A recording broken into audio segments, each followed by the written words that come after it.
Hey everybody, this is a quick video in case you have a Realme 10 smartphone and you need to do a hard reset on it, but the screen is locked and you've forgotten the PIN code.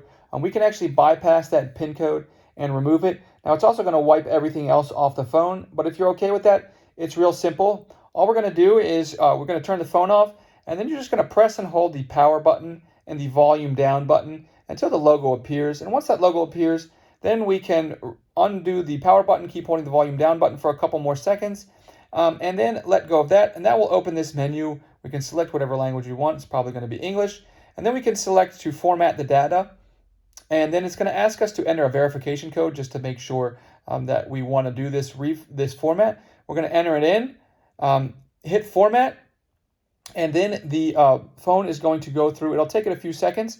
It'll be formatted, and then you can restart the phone like it did when it came out of the box.